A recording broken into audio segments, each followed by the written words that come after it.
Hello, students. I hope you all are doing well, and I really hope that you all are learning and making progress in your life day by day, and you all are doing well in your life. So let's talk about this video. This is the video for class 10 biology, and from today I'm going to start the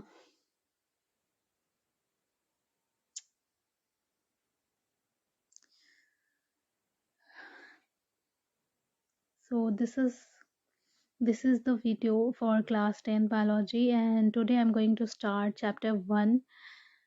And as you know that the name of the chapter is life processes, so let's start the video.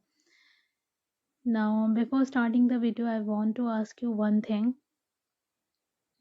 आप अपनी surrounding में जो है वो बहुत सारी चीज़ें देखते हैं, कुछ उनमें से नॉन लिविंग होती हैं और कुछ क्या होती हैं, लिविंग होती हैं।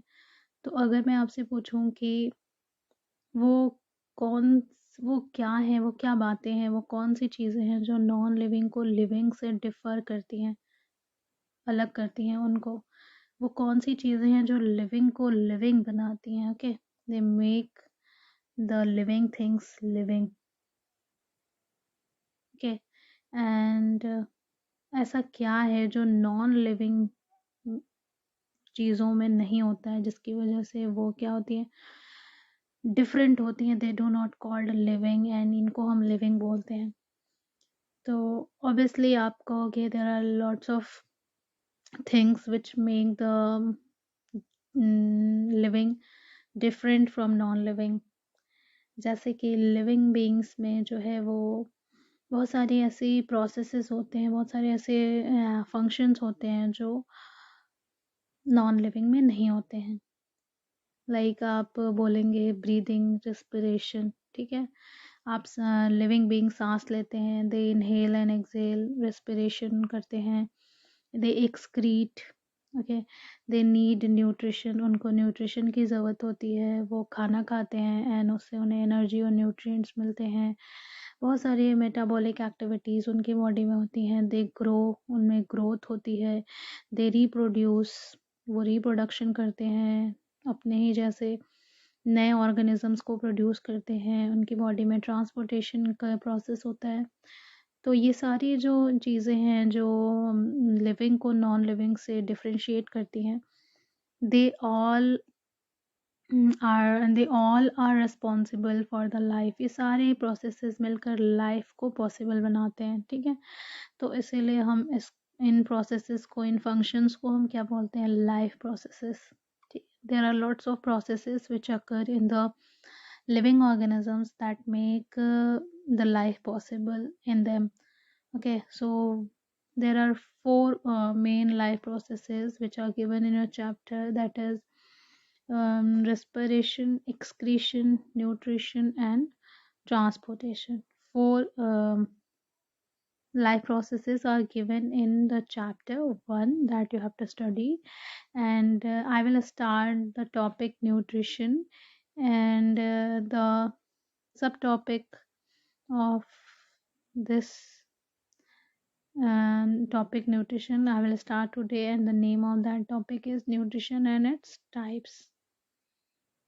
तो जो भी मैंने डिस्कस किया उससे आपको आपको ये कंक्लूजन मिला कि लाइफ प्रोसेसेस क्या होती हैं, basic functions performed by living organisms to maintain their life are called life processes. कि अगर आपसे कहा जाता है कि लाइफ प्रोसेसेस क्या होती हैं, तो आप इसको इस तरीके से डिफाइन कर सकते हैं कि वो बेसिक फंक्शंस जो लिविंग ऑर्गेनिज्म परफॉर्म करते हैं और जिसकी वजह से वो अपनी लाइफ को मेंटेन करते हैं। ओके, जैसे कि उसका एग्जांपल क्या है, nutrition, respiration, transportation, excretion, growth, movement, control and coordination and reproduction. These all are the life processes. ये सारे प्रोसेसेस सिर्फ और सिर्फ लिविंग बीइंग्स में होते हैं, लिविंग ऑर्गेनिज्म, और ये क्या करते हैं, लाइफ को पॉसिबल बनाते हैं। नाउ ये सारे जो काम हो रहे हैं, whatever the functions that are occurring in the body of living organism. आप जानते हो कोई भी काम, दुनिया का कोई भी काम हो रहा हो तो उसके लिए एनर्जी की ज़रूरत होती है, ठीक है। It needs energy. सर सारी चीज़ों के लिए क्या ज़रूरत है? एनर्जी की ज़रूरत है। तो ये जो सारे प्रोसेसेस, लाइफ गिविंग प्रोसेसेस हो रहे हैं, इन सारे प्रोसेस में क्या है? एनर्जी की ज़रूरत होगी। तो ये एनर्जी उनको कहाँ से मिलती है? From where do they get this energy to perform different type of life processes? तो ये एनर्जी इनको मिलती है। You all know that we get the energy from food. Okay. For carrying life processes, all living organism need energy. सारे जो भी living organism है उनके अंदर लगातार life processes हो रही हैं। इन सब life processes को perform करने के लिए उन्हें क्या चाहिए? They need energy. अब ये energy उनको कहाँ से मिलेगी? From where do they get energy? तो living organism obtain this energy from food. तो उनको एनर्जी कहाँ से मिलती है? फूड से। ऑब्वियसली हम खाना खाते हैं और खाने से हमें एनर्जी मिलती है। तो आप कह सकते हो food is a type of fuel which provide energy to all living organism. Food एक तरीके से क्या हो गया? फ्यूल की तरीके से काम करता है जिससे कि हमें एनर्जी मिलती है सारे लिविंग ऑर्गेनिज्म को, ना कि हमें बट सारे प्लांट्स को भी, एनिमल्स को भी, माइक्रो ऑर्गेनिजम्स को भी। They all need food to get the energy.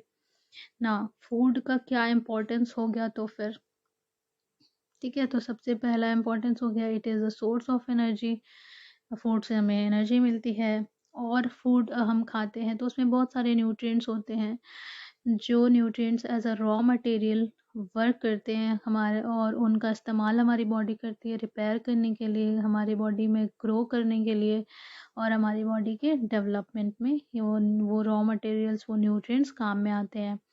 And बहुत सारे न्यूट्रिएंट्स होते हैं फूड में, जैसे कि विटामिन्स एंड मिनरल्स। ये हमारी बॉडी में जो भी फंक्शंस होते हैं, लाइफ प्रोसेसेस होते हैं, उनके लिए बहुत ही ज़रूरी होते हैं, ठीक है। इसलिए हम क्या करते हैं? We take the food every day. Now ये जो हम फूड खाना खाते हैं, whatever the food we take, and उस खाने को इनटेक करना प्लस उस खाने का इस्तेमाल करना लिविंग ऑर्गेनिज्म के द्वारा, उसको हम बोलते हैं न्यूट्रिशन, ठीक है। तो न्यूट्रिशन को कैसे हम डिफाइन करेंगे? The process of taking of food, ठीक है। आप जो भी एनर्जी आपको चाहिए, आपको न्यूट्रिएंट्स चाहिए, तो आप खाना खाओगे। तो taking food inside the body, ठीक है, आपकी बॉडी में जाएगा, देन आपकी बॉडी उसको यूटिलाइज करेगी।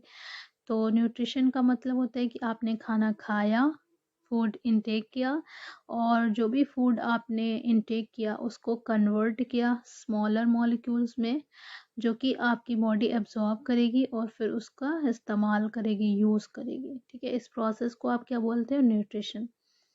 Nutrition means intake of food and its use. Intake of food and its use, ठीक है, इसको बोलते हैं न्यूट्रिशन। जैसे कि यहाँ पे आप देख सकते हो, this boy is intaking the food, that food will get into his body, and then after that food will be utilized in different processes, okay। तो इसको हम बोलेंगे nutrition. Now need of nutrition, nutrition की क्यों ज़रूरत है? What is the requirement? तो nutrition इसलिए हमें ज़रूरी है क्योंकि nutrition is needed to provide energy for doing any activity and provide essential nutrients for life processes. Nutrition में हम क्या करते हैं? We intake the food and the body utilizes. तो जो भी न्यूट्रिशन आप लोगे, तो उस जो भी आप खाना खाओगे तो उस खाने से आपको क्या मिलेगी? एनर्जी मिलेगी, प्लस जो उसके अंदर बहुत सारे एसेंशियल न्यूट्रिएंट्स होंगे जो आपके लाइफ प्रोसेसेस को कंप्लीट करने में हेल्प करेंगे। नाउ जो भी मटेरियल्स आपको न्यूट्रिशन प्रोवाइड करते हैं उनको हम क्या बोलते हैं? Nutrients, okay. The materials which provide nutrition to organisms are called nutrients. For example carbohydrates and fats, protein, vitamin, mineral, ये सारे क्या हैं? ये हैं न्यूट्रिएंट्स, जो भी मटेरियल आपको न्यूट्रिशन प्रोवाइड करेगा, जो भी आप खाओगे जिससे आपकी बॉडी को न्यूट्रिशन मिलेगा, आपकी बॉडी उसको यूज़ करेगी एनर्जी के लिए एंड अलग अलग कामों के लिए, तो उसको आप क्या बोलेंगे? न्यूट्रिएंट्स बोलेंगे। जैसे कि कार्बोहाइड्रेट एंड फैट, ये क्या होते हैं? सोर्स ऑफ एनर्जी होते हैं, ये स्पेशली हमें इससे मेनली एनर्जी मिलती है। एंड प्रोटीन्स एंड विटामिन्स होते हैं in the form of nutrients. ठीक है, ऐसे देखिए बैलेंस डाइट हम लेते हैं, इसमें सब कुछ होना चाहिए, कार्बोहाइड्रेट होना चाहिए, ठीक है, विटामिन प्रोटीन होना चाहिए, विटामिन्स होने चाहिए, इन सारी चीज़ों में मिनरल्स एंड विटामिन्स होंगे फ्रूट्स एंड वेजिटेबल्स में, तो सारी चीज़ें हमारे खाने में होनी चाहिए एंड बैलेंस्ड होनी चाहिए, जिससे हमें क्या मिलता है? प्रॉपर न्यूट्रिशन प्रोवाइड होता है ना। अब देखिए अगर हम बात करें कि दुनिया में जितने भी ऑर्गेनिजम्स हैं, अगर हम सारे ऑर्गेनिज्म की बात करें तो जो ऑर्गेनिजम्स किस तरीके से अपना जो है वो न्यूट्रिशन गेन करते हैं, अगर हम उसको देखें तो हम उसे बोलेंगे mode of nutrition. Mode of nutrition का मतलब होता है method of obtaining food by an organism. किसी भी ऑर्गेनिज्म को न्यूट्रिशन कैसे मिल रहा है उसको आप क्या बोलेंगे? Mode of nutrition. तो देखिए दो मेन तरीके के मोड ऑफ न्यूट्रिशन है, वो कौन कौन से? Autotrophic mode of nutrition and heterotrophic mode of nutrition. ठीक है, ऑटोट्रॉफिक मोड ऑफ न्यूट्रिशन क्या होता है? तो ऑटोट्रॉफिक मोड ऑफ न्यूट्रिशन में देखिए एज द नेम सजेस्ट, नाम से ही पता चला है, ऑटो का मतलब होता है सेल्फ एंड ट्रॉफ का मतलब न्यूट्रिशन, मतलब कोई ऑर्गेनिज्म जो अपने न्यूट्रिशन के लिए खुद पे ही डिपेंड है, it is for nutrition it is dependent on itself. तो ऐसे ऑर्गेनिज्म को हम ऑटोट्रॉफ बोलते हैं और ऐसे न्यूट्रिशन को क्या बोलेंगे? Autotrophic mode of nutrition. In this mode of nutrition, an organism doesn't depend on other living beings for food. ठीक है, दूसरों पे डिपेंड नहीं होते हैं, बल्कि क्या होता है? ऑर्गेनिज्म मेक्स और synthesize its own food by photosynthesis. वो अपना खाना खुद ही बनाते हैं, किस प्रोसेस के थ्रू? फोटोसिंथेसिस के थ्रू। ओके, जैसे कि ये ग्रीन प्लांट्स, ग्रीन प्लांट्स होते हैं वो सारे क्या होते हैं? ऑटोट्रॉफिक होते हैं। क्यों? क्योंकि उनके पास क्लोरोफिल होती है and in the presence of chlorophyll they can make their food by the process of photosynthesis.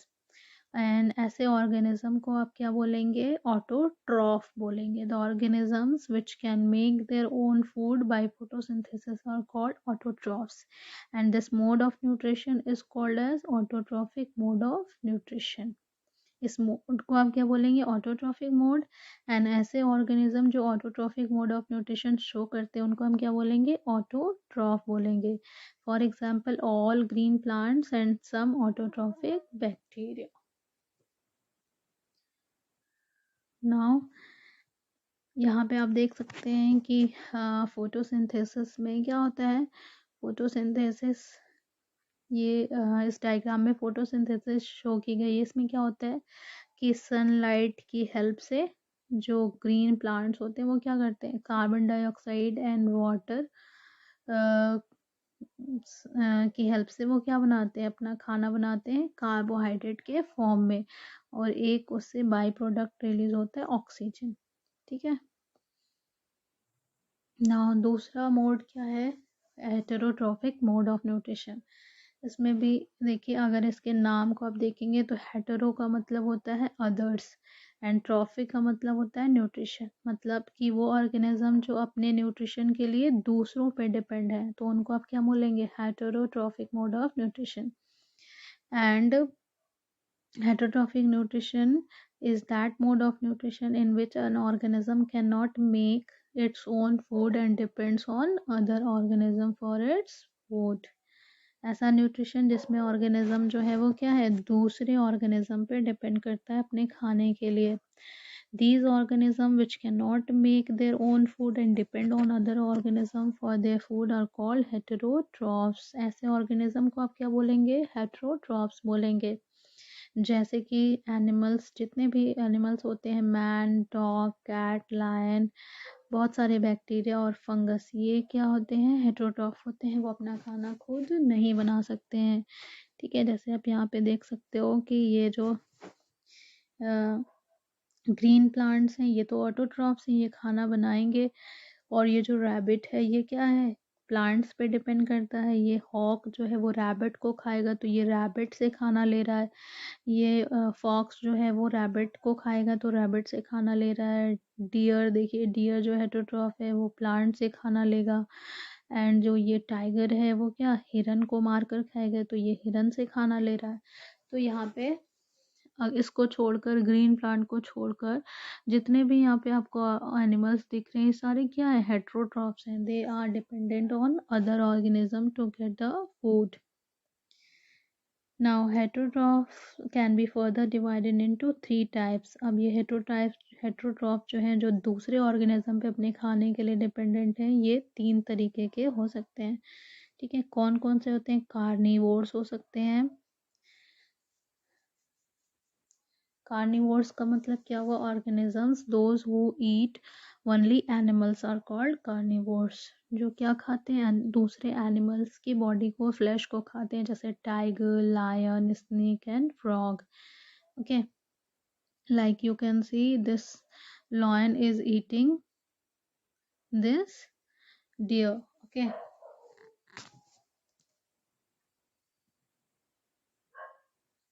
another kind of herbivores are, sorry, another kind of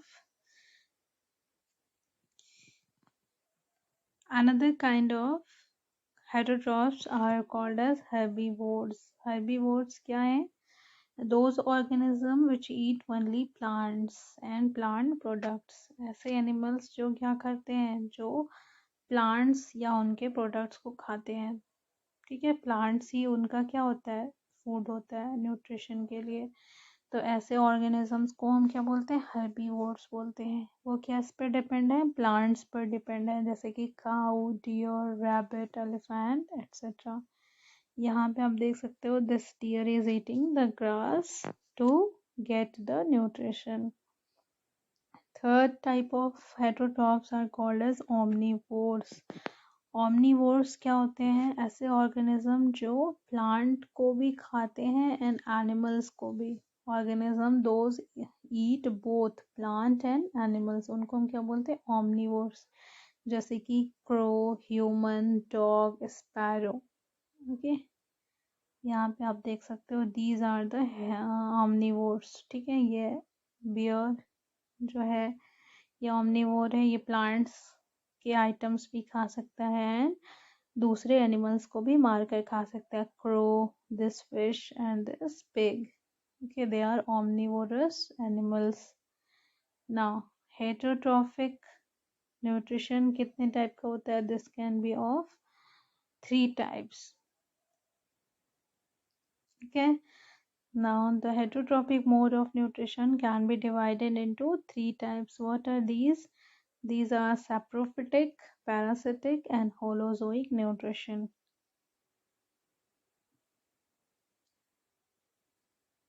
So first of all we will talk about saprotrophic nutrition या saprophytic nutrition. इसमें क्या होता है, saprotrophic nutrition is that nutrition in which an organism obtain its food from decaying organic matter of dead plants and dead animals and rotten bread etc. And the organism having saprotrophic mode of nutrition are called saprophytes. Saprophytic mode of nutrition में क्या होता है, organisms जो होते हैं वो अपना nutrition dead and decaying organic matter से गेन करते हैं। ओके, एंड ऐसे ऑर्गेनिज्म को क्या बोलते हैं, सैप्रोफाइट्स बोलते हैं। Saprophytes are the organisms which obtain food from dead plants like rotten leaves, dead and decaying animal bodies and other decaying organic matter. For example, saprotrophic nutrition किसमें होता है, fungi. You can write the example fungi, जैसे कि bread mold, mushroom etc. and बहुत सारे bacteria भी क्या होते हैं, saprophytic होते हैं. They get their nutrition from dead and decaying matter. Now Here you can see this mushroom grow on the dead and decaying matter and get their nutrition. This bread mold, you can see this bread mold is a type of fungus which is growing on the decaying bread and getting the nutrition. ये देखिए यहाँ पर ये fungus जो है वो क्या है, ये ब्रेड पर डीके हो रही स्पॉइल ब्रेड पर ये ग्रो करा और इससे ये सड़ी हुई चीज से ये क्या करेगा, अपना न्यूट्रिशन गेन करेगा। ठीक है, तो फंगस जो होते हैं वो क्या होते हैं, सेप्रोफिटिक होते हैं, हमेशा डेड एंड डिकेइंग मैटर पे ग्रो करते हैं और वहां से अपना न्यूट्रिशन गेन करते हैं। सेकेंड, जो हेटरोट्रॉफिक मोड ऑफ न्यूट्रिशन का सेकेंड टाइप है पैरासिटिक मोड ऑफ न्यूट्रिशन। इसमें क्या होता है, the parasitic nutrition is that nutrition in which an organism derives its food from the body of other living organism without killing it. ठीक है, कोई organism है जो पैरासिटिक न्यूट्रिशन शो कर रहा है तो वो अपना फूड कहाँ से लेगा, किसी अदर लिविंग ऑर्गेनिज्म से, और कभी भी उसको किल नहीं करेगा। ठीक है, जैसे कि आप जानते हो the mosquitoes are the parasites. They take their food from the blood of the warm-blooded animals and they do not kill the organisms.